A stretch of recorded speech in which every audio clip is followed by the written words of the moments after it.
Hello folks, Tat here. Today I want to go ahead and showcase the easy D-string method that I use for stringing notes here in the studio. This way allows me to, it's my way of stringing pin and tube notes that I can very easily undo without any special tools, or really any tools at all, actually. Um, it's pretty easy to string the notes this way, and then it's really easy to completely remove the twine from the notes, and the twine is completely intact when it's done. So here's a note from the 78-inch Corinthian bells. It has just over 3/16 inch thick of a tube wall, and is 2.5 inches in diameter. And I'm using number 96 twine with this. I suspend this thing with a hoisting loop. So Easy D-string works by using a hoisting loop just like this, as a matter of fact, but it's a bit smaller. It's of the size to where it can wrap around like this.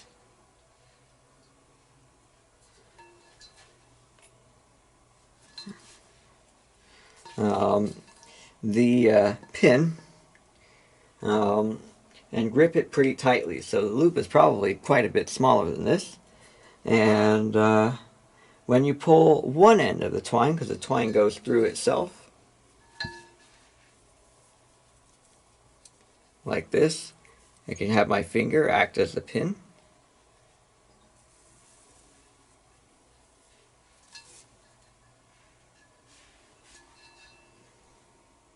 So one end of the twine will hold it tight, while the other end of the twine, if you pull that, it will release it. So if I go ahead and let go of this and let the tension go on to the end that's going down, it'll come undone.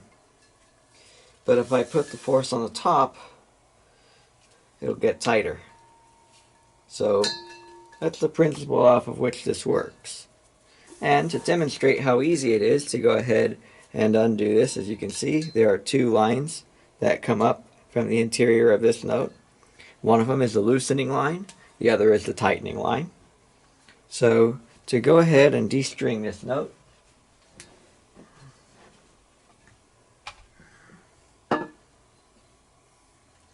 we take both the knots here. So the loosening line is secured to the tightening line, and via a knot, and then the tightening line has a knot on there. So when you go ahead and lift the tightening line, it puts a little bit of tension on the loosening line, but the majority of the tension of this that comes from suspending the note with its weight is on the tightening line, so that way the loop stays tight. If you lift it by this, the loop will actually come undone. As you can see, it's kind of coming in there.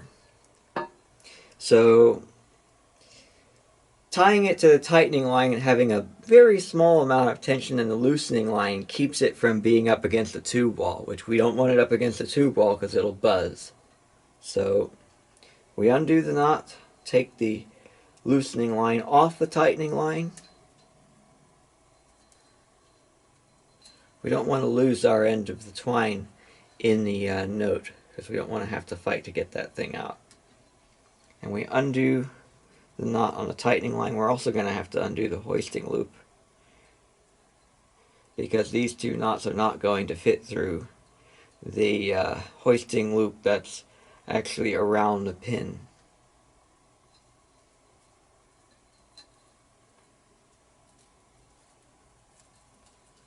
So we undo that, and we undo this.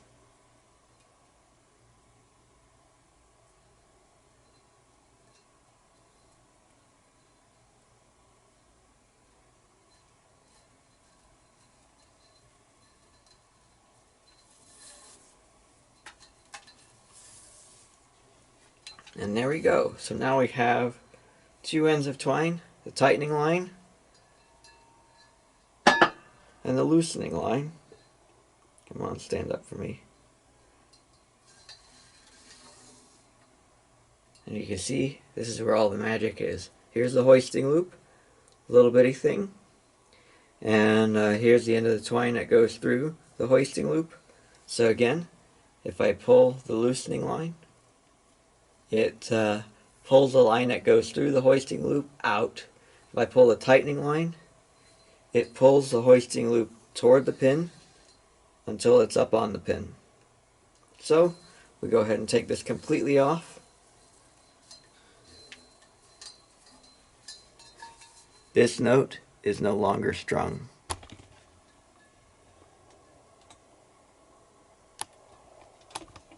So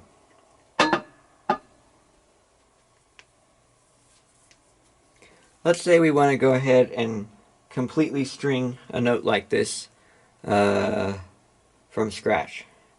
We'll go ahead and take our hoisting loop out. I'll show you what it looks like to do this from the ground up. So we're going to need to be mindful of where the pin is on this for this job. So we take our line. The loosening line will be this part. We take a length, that's the distance between the pin and the top of the note, plus a little bit of extra. This amount of extra is what we need to tie a regular knot, because we're going to need to tie the loosening end around the tightening end.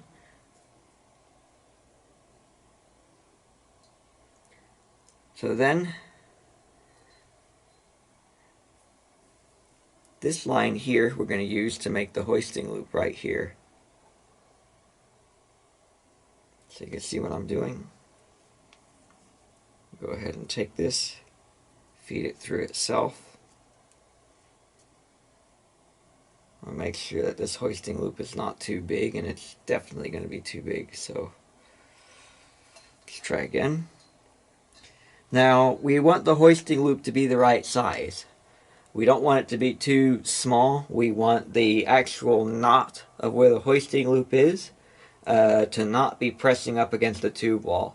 With this note, that's not going to be a problem, but there are some instances where you're using a particular size of twine with a particular size of inner diameter where it can be. You don't want the knot pressing up against the tube wall. So make sure that your loop is the right size so that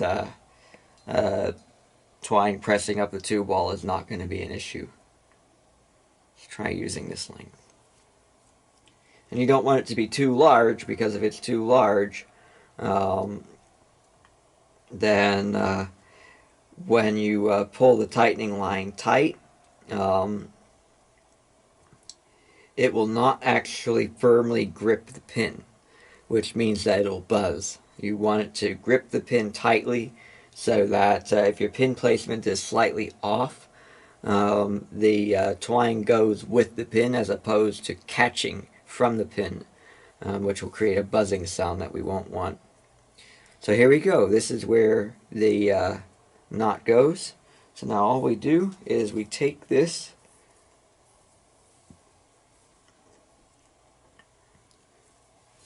flip the note over. For most notes, this little way of doing things isn't going to work. But this note I can stand up pretty easily. We want one end to go around one side of the pin, the other end to go around the other side of the pin. That way when we lift it from both ends,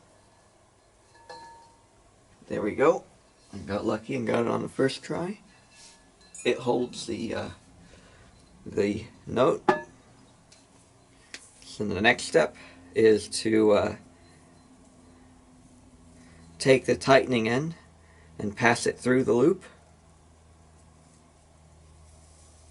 and then we pull it tight.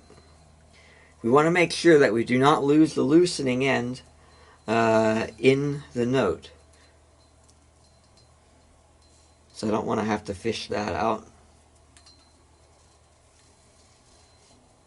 Just keep pulling, keep pulling. Pull it nice and tight.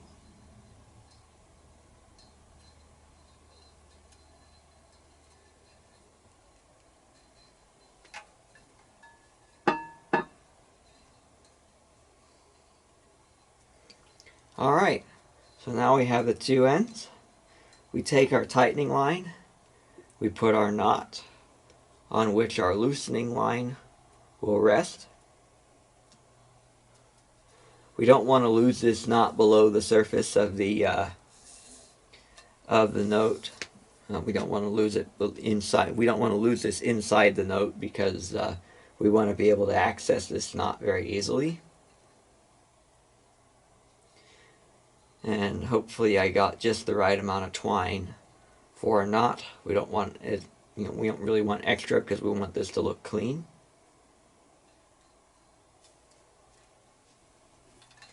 I'm going to decrease the tension on the loosening line by moving the knot a bit. So I've just knotted the loosening end just above the knot of the tightening end so that when tension is put on the tightening end, the knot puts slight tension on the loosening end so that the loosening end's line is kept off the tube wall. And there we go. That's the way we want this. This thing is now done, and we can easily go ahead and set this up on a string of wind chimes. I, however, am going to just simply put it on a hook, so I'm going to put a hoisting loop here.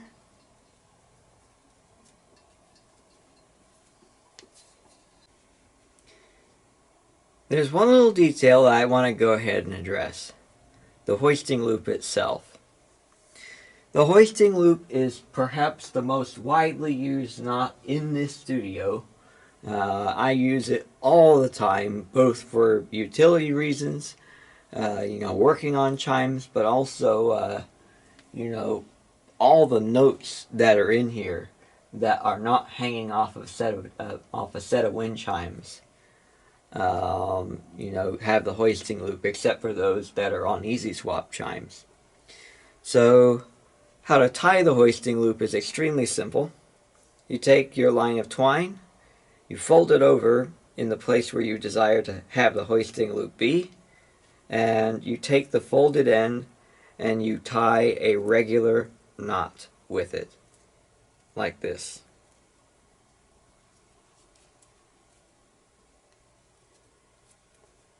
So, the more you pull on this, the tighter it gets. And same goes when you pull here. This hoisting loop has just endless uses for me. Anything that involves twine, I commonly am going to use a hoisting loop on it. You can move the loop up and down. You can use different size of loops. Different sizes of loops for all kinds of different purposes.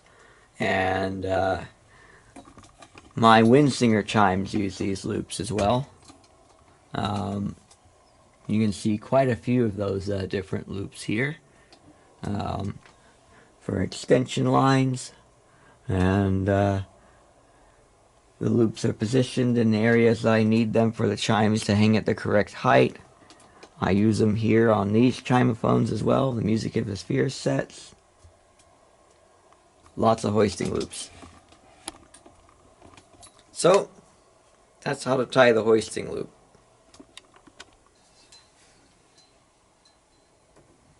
There we go. Let's go ahead and take this, move it out of the way.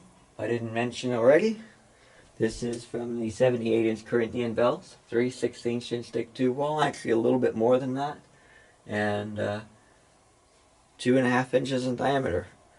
Probably this mallet would be my favorite to use for this, the smaller end.